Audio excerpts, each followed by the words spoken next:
आप सबको जय मसीह की। प्रभु यीशु मसीह के नाम से इस शाम के समय में इस बाइबल स्टडी में आप सबको हम स्वागत करते हैं। तो परमेश्वर महान है, आज भी हम सबको ऐसे समय दिया, उस परमेश्वर के नाम की महिमा मिले। तो मेरे प्रियो, हम लोग लगभग कई हफ्ते से जो हमारा शीर्षक है हम देखते आ रहे हैं वो है आत्मिक जागरूकता। आत्मिक जीवन में हमें जागरूक होने का बहुत ज़रूरत है।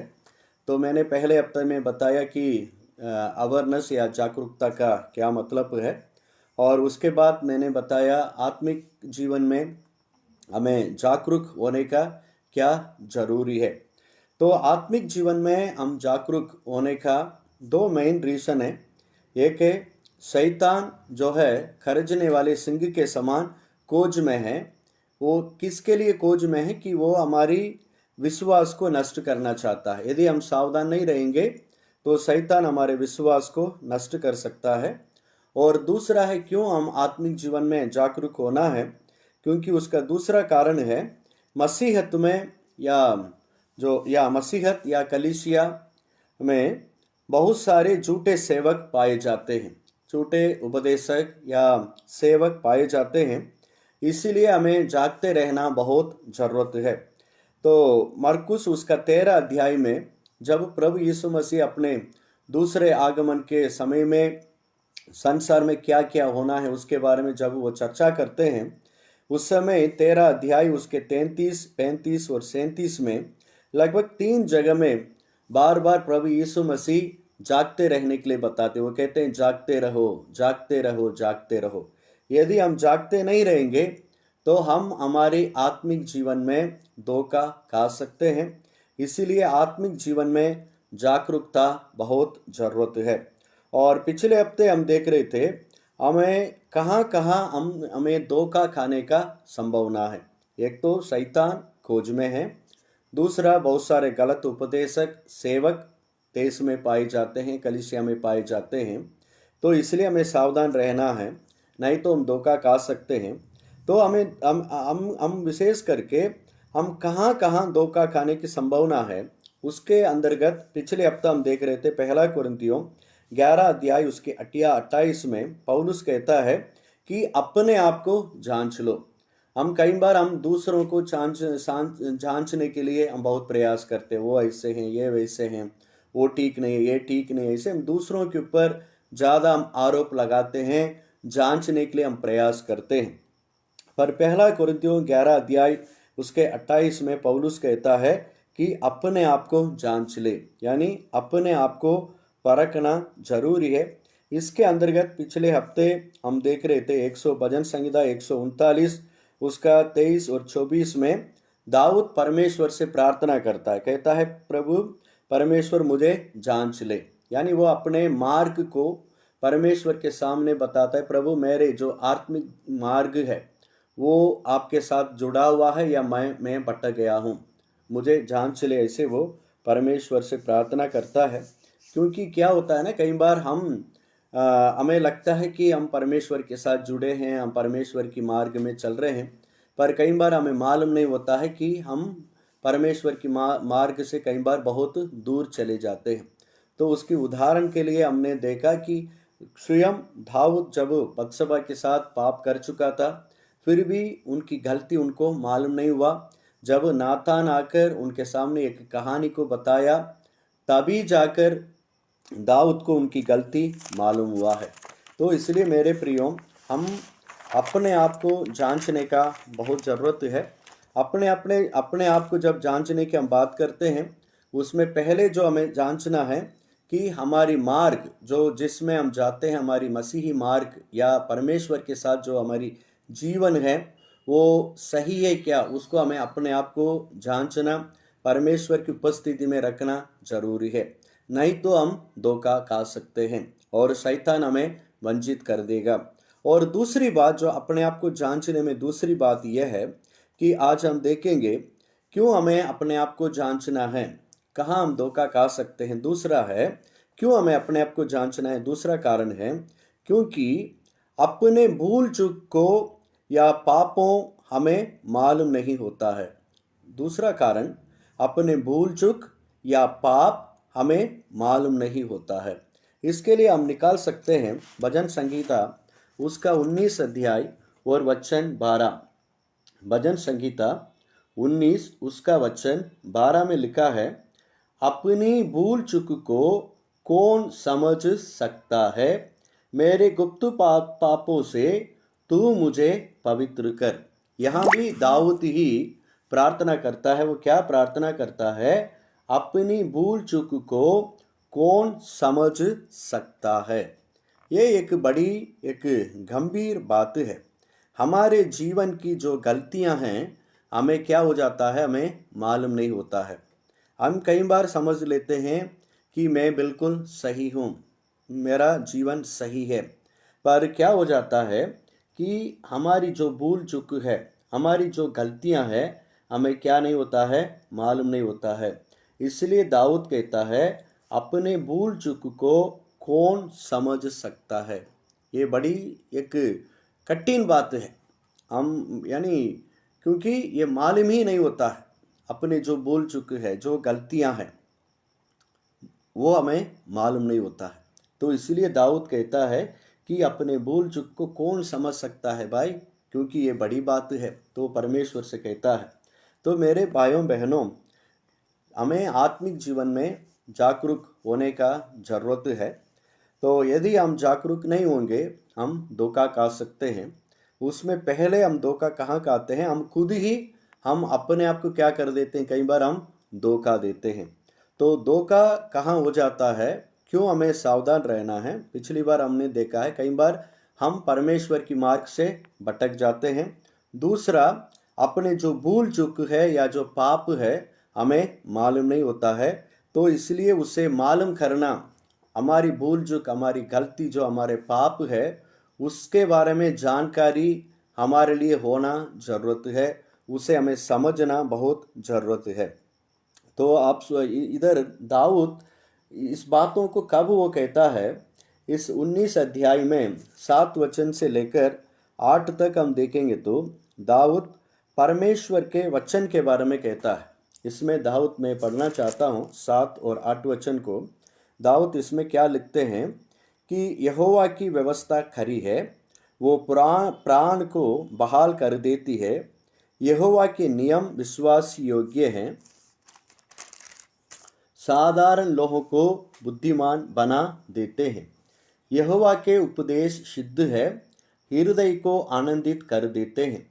यहोवा की आज्ञा निर्मल है, वह आंखों में ज्योति ले आती है। यहोवा का भय पवित्र है, वो अनंत काल तक स्थिर रहता है। यहोवा के नियम सत्य और पूरी रीति से धर्ममय हैं। वे तो सोने से और बहुत कुंदन से भी बढ़कर मनोहर है। वे मधु से और टपकने वाले सत्ते से भी बढ़कर मधुर है। और 11 वचन में दाऊद कहते हैं, उन्हीं से तेरा दास चिताया जाता है, उनके पालन करने से बड़ा ही प्रतिफल मिलता है। हालेलुया। तो मेरे प्रियो, हम अपने भूल चूक या पापों से कैसे हम अनजाने रह जाते हैं, कैसे हम अनजाने रह जाते हैं, उसका कारण यह है कि हम कई बार है ना, परमेश्वर अपने वचन के द्वारा हमारी गलतियों को हमें चिताता है, हमें मालूम कराते हैं, पर हम क्या कर देते हैं, परमेश्वर की वचन को हम समझ नहीं पाते हैं, या परमेश्वर जो हमें सावधान करता है उस बातों को हम क्या कर देते हैं, हम लोग अनदेखी कर देते हैं। इधर दाऊद क्या कहते हैं, वचन विशेष करके वचन 7 और 8 में और 11 3 वचन में परमेश्वर के वचन हमारे साथ क्या करता है उसके बारे में कहता है। वचन 7 में कहते हैं, परमेश्वर की जो वचन है वो हमारे प्राण को बहाल कर देती है। यानी मतलब क्या है, हमारी प्राण को, हमारी आत्मा को जीवित कराता है। क्योंकि एबीसियों की पत्री 2 अध्याय में पौलुस कहते हैं, पापों के कारण हमारी आत्मा मरा हुआ है। हम कई बार गलती करते हैं, हमारे जीवन में भूल चुकी है, पर वो हमें मालूम नहीं होता है। हम एक प्रकार से मरे हुए स्थिति में होते हैं। हम कई बार बाइबल को पढ़ते हैं, हम प्रचार करते हैं, हम दूसरों को सुनाते हैं, दूसरों के लिए हम प्रचार करते हैं, हम दूसरों के बारे में चिंता करते हैं, पर हमारी भूल चूक हमें मालूम नहीं होता है। तो इसीलिए दाऊद कहता है, परमेश्वर की वचन क्या कर देता है, हमारी जो प्राण को बहाल कर देता है। परमेश्वर का जो वचन है वो इतनी सामर्थ्य है, वो जिंदा वचन है, वो क्या कर देता है, हमारे प्राण को बहाल कर देता है। और उसके बाद 8 वचन में वो कहता है, परमेश्वर के वचन हमारे हृदय को आनंदित कर देते हैं। दूसरा क्या करता है, परमेश्वर के वचन हमारे हृदय को आनंदित करता है। कई बार लोग दुख में, निराशा में, परेशानी में रहते हैं, वो जाकर इधर उधर सलाह लेते हैं। पर मेरे भाइयों बहनों, परमेश्वर हमारे हाथों में एक अनमोल किताब को दिए हैं, अपने वचन को दिए हैं। जब परमेश्वर के वचन को हम पढ़ते हैं कि परमेश्वर वचन हमें क्या कर देता है, हमारे हृदय को आनंदित करता है। और 7 वचन में यह भी लिखा है, परमेश्वर के वचन साधारण लोगों को बुद्धिमान बना देता है। साधारण लोग, पर वो बाइबल की जब परमेश्वर के वचन को पढ़ता है, परमेश्वर उनको क्या कर देते हैं, बुद्धि देता है, बुद्धिमान बना देता है। और 11 वचन में दाऊद कहता है, बहुत खास बात यह है कि उन्हीं से तेरा दास चिताए जाता है।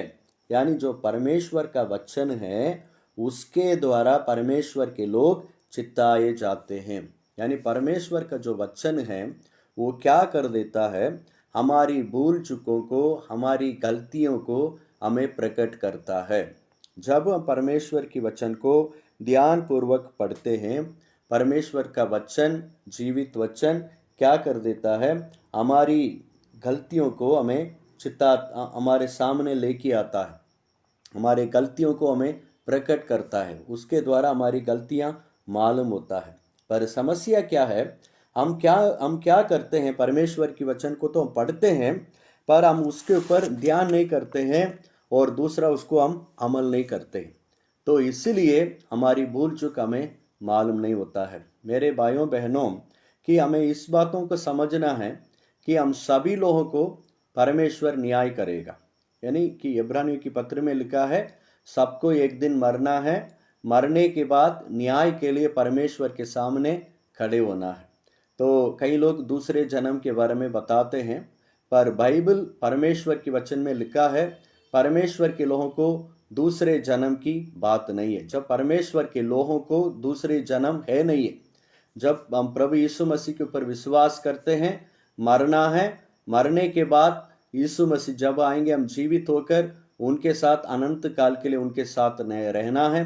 पर जब प्रभु यीशु मसीह आएंगे, उस समय हम जीवित होकर हर एक लोगों को परमेश्वर के सामने खड़े होकर अपनी सारी बातों के लिए हमें उनके लिए क्या देना पड़ेगा, लेखा देना पड़ेगा। परमेश्वर के सामने हमारा न्याय होगा। इसीलिए मेरे प्रियो, हम यहाँ हमें दूसरों के प्रति चिंता करना है, बिल्कुल गलत नहीं है, पर हम कई बार है ना, ज़्यादा हम दूसरों के बारे में ही विचार करते हैं, वो ठीक नहीं है, ये ठीक नहीं है, हम दूसरों को ही देखते रहते हैं। पर मेरे प्रियो, परमेश्वर ने जो हमारे हाथ में वचन को दिया है, बाइबल को दिया है, वो केवल प्रचार करने के लिए नहीं, दूसरों को सुनाने के लिए नहीं, वो खास तौर पे हमारे लिए, खुद के जीवन के लिए परमेश्वर ने दिया है। इसमें दाऊद कहता है 11 वचन में, उन्हीं से तेरा दास चिताए जाता है। यानी जो परमेश्वर की वचन है वो अनमोल है। और वो 10 वचन में कहते हैं, यानी परमेश्वर के वचन के बारे में, वे तो सोने से और बहुत कुंदन से भी बढ़कर मनोहर है।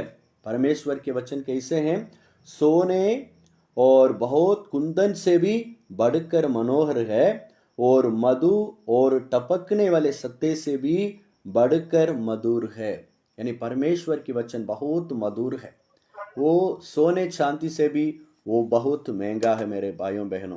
तो इसीलिए हम परमेश्वर की वचन को लेकर बहुत हमें सावधानी होने का, बड़ी ध्यान पूर्वक उसको पढ़ने का जरूरत है। जब हम परमेश्वर की वचन को खुद के लिए पढ़ेंगे, मेरे लिए मैं पढ़ूंगा, आपको अपने लिए आपको पढ़ना है, जब हम ऐसे पढ़ते हैं तब परमेश्वर अपने वचन के द्वारा हमें चिताएंगे, हमारी गलतियों को हमें क्या करेंगे, हमारे सामने लेके आएंगे। यदि हम हमारी गलतियों को मालूम नहीं करते हैं, हमारी गलतियां हमें मालूम नहीं होती है, हम चिताएं नहीं चाहते हैं, हमारे लिए एहसास नहीं होती है, तो हम क्या हो जाएंगे, हम अपने आप को धोखा देने वाले हो जाएंगे। हम समझेंगे मैं बहुत अच्छा हूं, पर कई बार क्या है, हमारी भूल चूक हमें मालूम नहीं होता है, क्योंकि दूसरों की गलती हमें बड़ी आसानी से दिखाई देता है। हम दूसरों को बड़ी आसानी से हम न्याय कर सकते हैं, दोष लगा सकते हैं, परंतु खुद की गलतियां मालूम नहीं होता है, हम खुद को जांच पड़ताल नहीं करते हैं। तो इसीलिए हम शैतान जो हमारे जीवन में धोखा लेके आना चाहता है, हम शैतान से यदि बचना है, धोखा से हमें बचे रहना है, हमें अपने भूल चूक को समझना बहुत जरूरत है। और इसमें हम देखते हैं एक क्रम अनुसार परमेश्वर के वचन में लिखा है। पहले क्या लिखा है कि उन्हीं से तेरा दास चिताए जाते हैं, और उसके बाद वचन 12 में देखिए क्रम से कुछ बात लिखा है, अपनी भूल चूक को कौन समझ सकता है। यानी पहले हम क्या करते हैं, जब परमेश्वर की वचन को ध्यान से नहीं पढ़ते हैं, उसमें हम चिताए नहीं जाते हैं, हम खुद के लिए नहीं पढ़ते हैं, तब हमारे जीवन में जो भूल चूक है, गलतियां है, वो हमें समझ में नहीं आता है। और वो भूल चूक उसके बाद क्या करता है, गुप्त पापों के रूप में रूप लेता है। पहले भूल चूक, उसके बाद वो क्या होता है, वो गुप्त पापों के रूप में रूप लेता है। और गुप्त पाप उसके बाद क्या होता है, टिटाई का पाप बन जाता है। यानी अरे क्या होता है, सब चलता है ऐसे। जब हम जाकर जानबूझकर जो पाप में घुस जाते हैं, पाप करते हैं, उसको कहता है टिटाइयों की पाप। और उसके बाद 13 वचन में आखिरी में लिखा है, और बड़े अपराध। यानी पहले भूल चूक, उसके बाद गुप्त पाप, उसके बाद टिटाई के पाप, उसके बाद बड़े अपराध। यानी जब हम हमारी भूल चूक को अनदेखी करते हैं, हमारी भूल चूकों के प्रति हमारे जीवन में एहसास नहीं हो रही है परमेश्वर के वचन को पढ़ने के द्वारा, तो वो क्या हो जाता है, फिर वो गुप्त पापों के रूप में वो बदलता है। फिर वो गुप्त पाप टिटाई के रूप में बदलता है। फिर वो टिटाई की पाप क्या कर देता है, हमें जाकर कहीं बड़ी अपराध में हमें डाल देता है।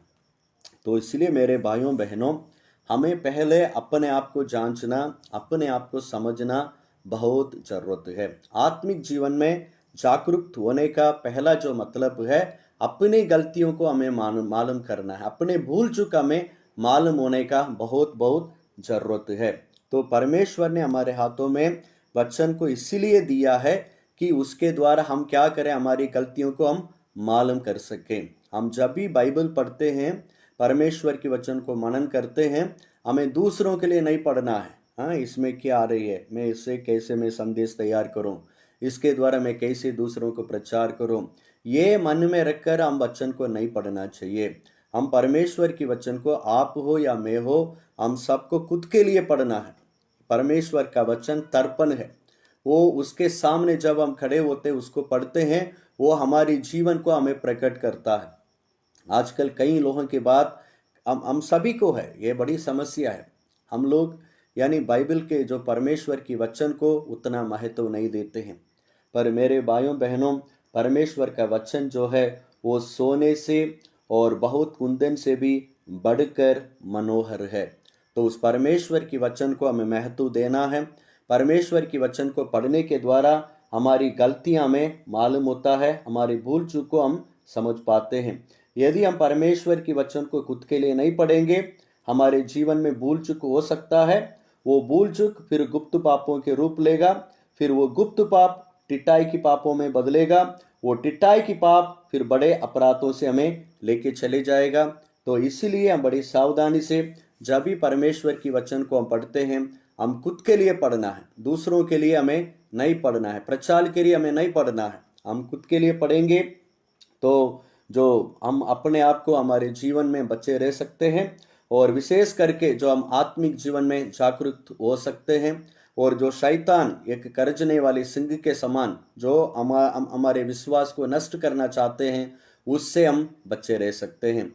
सो आप सबके लिए धन्यवाद, आपने हमारे साथ जुड़े हैं, परमेश्वर की वचन को सुने हैं। परमेश्वर आप सबको आशीष करें। आप जरूर इस वचन को आप सुनिएगा और दूसरों को भी शेयर करिए, और आप सबको परमेश्वर आशीष करें। धन्यवाद। जय मसीह की। Thank you.